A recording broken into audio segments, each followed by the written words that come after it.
Ryan and I just played Windmill Valley from Board and Dice. This is one of their newest games. It's just hitting here in the States.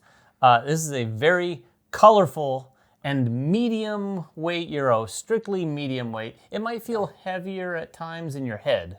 Sure, we'll talk about that. But it's a medium weight game from Dani Garcia, the designer of Barcelona, among other games. Another really bright, colorful, fun game from Board and Dice. And there is some DNA shared between Barcelona and this game in that the name of the game is Combos, which already, if you watch this channel, you know that speaks to me and David both. Yeah. And this game is full of them. There are so many actions in the game where you're in the middle of an action and then you get another bonus action, and that bonus action might trigger a card that gives you a benefit or even maybe another action.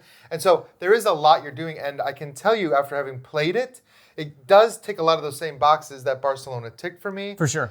In that satisfying feeling of just putting stuff out on the board, gathering things. Like, it's a very fun game. Yeah, it ticks those boxes, but in a different way, like Ryan said. What we have here is the main board out here, which is going to be this big valley here, which is where we're going to place our windmills. There's a marketplace in the middle that you can utilize. When you place the windmills, you're going to be able to spend money to do so, but you're going to be able to trigger to get some things, like Ryan said, that might let you plant something. You plant that thing on your player board, and that might trigger another thing. You're trying to remove the windmills from your player board to get out there so that the things you plant are worth more points. So you can see there's a lot of interconnectivity. And then over here on the left-hand side of the board, you've got a lot of things that kind of help you do the things that you do in the game.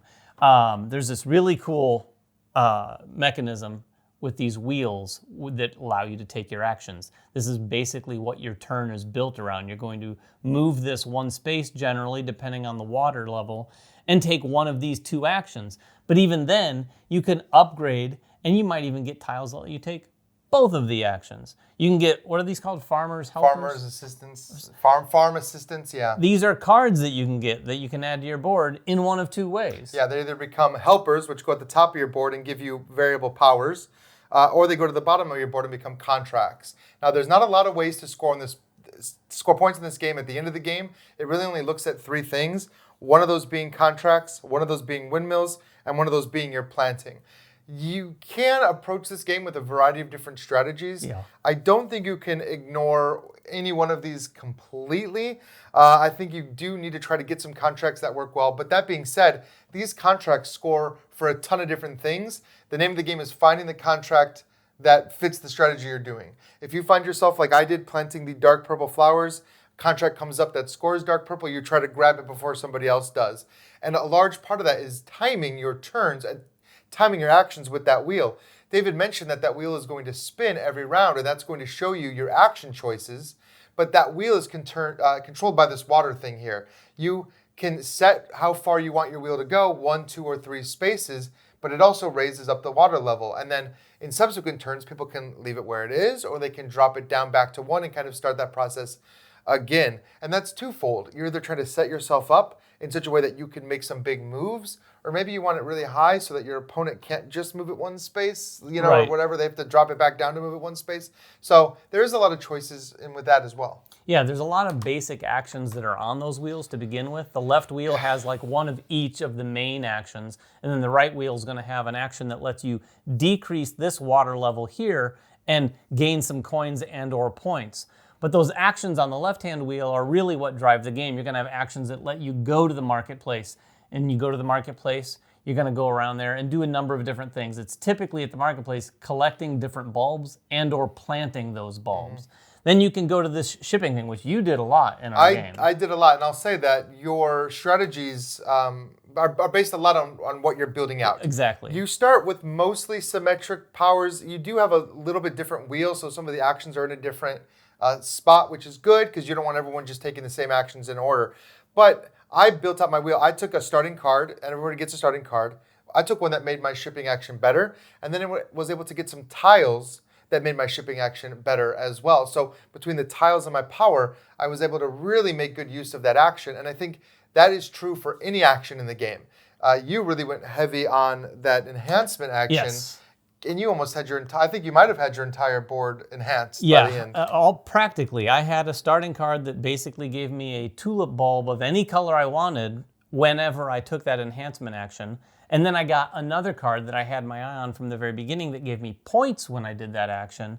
And then I got some endgame scoring that gave me points for those enhancements on my board. So I was hammering that significantly. Now, I did get caught up on that a little bit too much and sort of failed to plant as much as Ryan did, because when you plant, you're going to score some points on the planting board itself, but removing those windmills is associated with different colored tulips. So if, like Ryan, he removed all 3 windmills associated with the black tulip, or dark purple in this game, making all of his black tulips worth 3 points each, which was huge. And I think at one point you got an enhancement that let you just remove windmills without even placing them out here. I did, which let me unlock those again.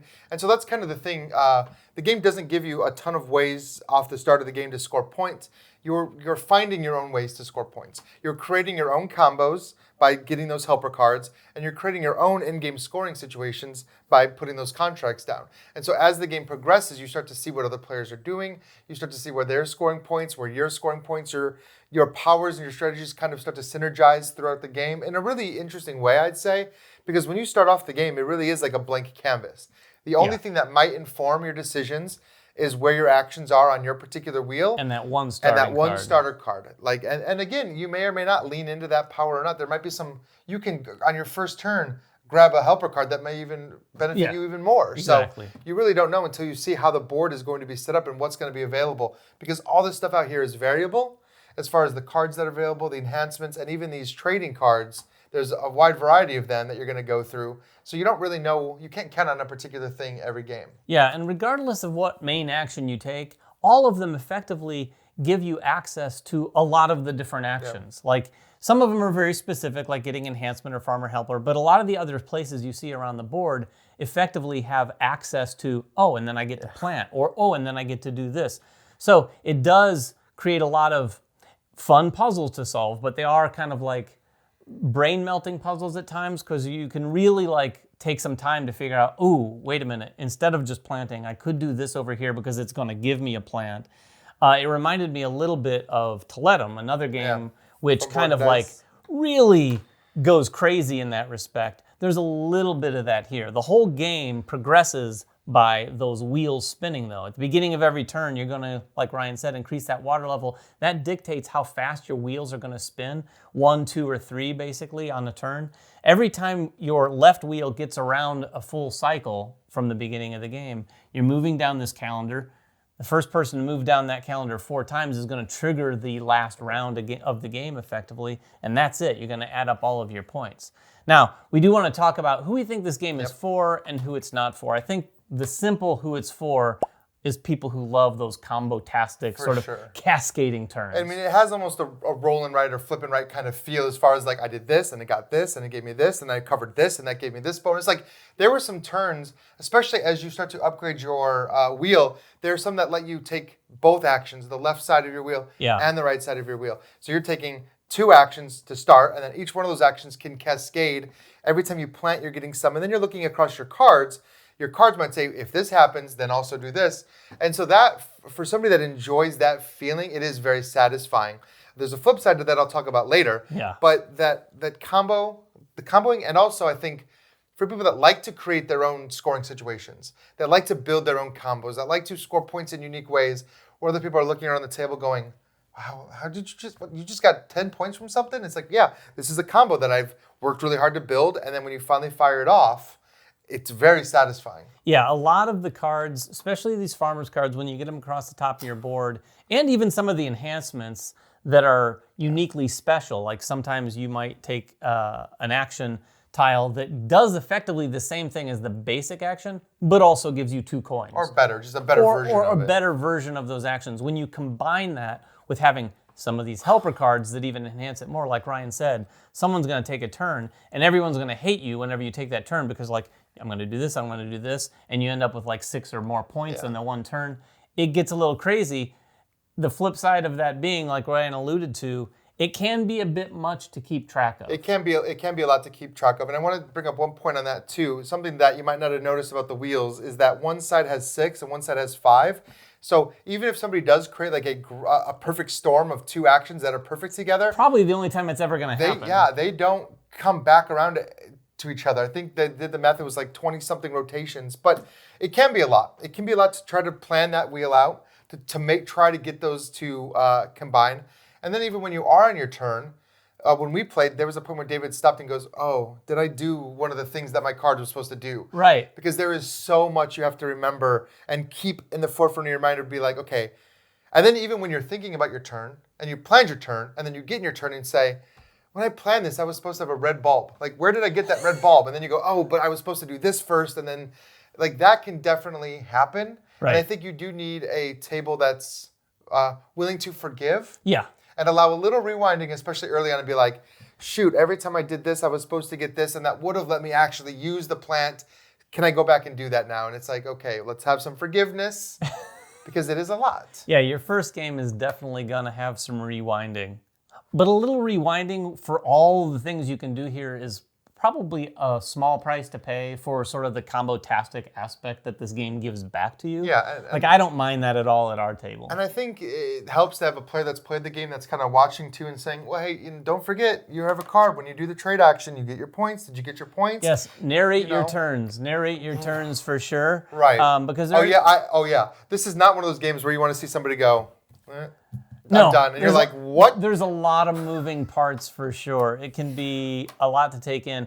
Also, one last thing I wanted to mention about the Who's It For. This game has, don't know how quite to put this, but there's a lot of little things that don't feel like mini games, but all the different aspects of this board do have clever little mechanics. I mean, we didn't go deep dive into this ship action, but the way it works is actually very clever, and it feels very different than how the marketplace works and how some of the other aspects work. And it's very interesting how it works, because it's like, oh, they really gave a lot of thought to just that ship action and how you put tulips on it to take these actions. And then there's a point at which you could wipe the tulips. You could even take the 3 tulips if there's 3 tulips on there instead of taking the actions. And then that cycles with like kind of a evolving marketplace. That's, for such just one of the main actions in the game, it's a fair amount of really clever thought. They're all like that. The market is a little rundell, and you're actually moving your piece, and you can position some of these neutral pieces to create better situations. There's a little network building kind of thing where if you are building a part of a chain, you're getting points for other players building off your windmills. The whole raising the water level and then waiting for it to get high enough that you can cash in those points, which in in our game, we kind of slow played it and we left it at level 1. We did. Almost the whole game, because we just wanted to take one action at a time. And you never want to miss that. You look at your next action and you're like, well, I kind of want to take that, so I don't want to. It feels very much like Maracaibo in that, where I play Maracaibo, I'm like, I'm just going to go. But then you've got that one guy that knows the game who's like, I'm moving it at 3. And even with these tools, you can even move up to 4 spaces. And they're just like speeding through that calendar. You're like, oh, I was prepping for a long game.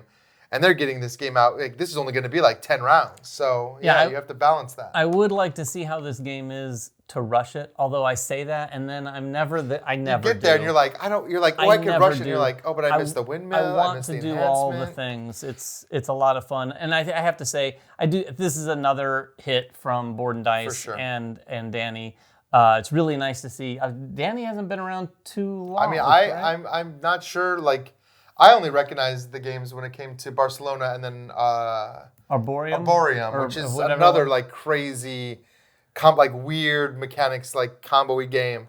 Definitely different than Barcelona and Windmill Valley for sure. Yeah, so that is Windmill Valley. If you have any questions at all about it, please make them in the comments below. We'll get down there, answer whatever we can. Until next time, though, make sure everyone has fun at the table, and we'll see you then.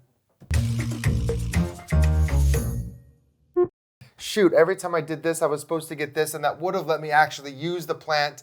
Can I go back and do that now? And it's like, okay, let's have some forgiveness. Because it is a lot. Yeah, your first game is definitely going to have some rewinding. That's the end. Do. Can you imagine if you just ended it there?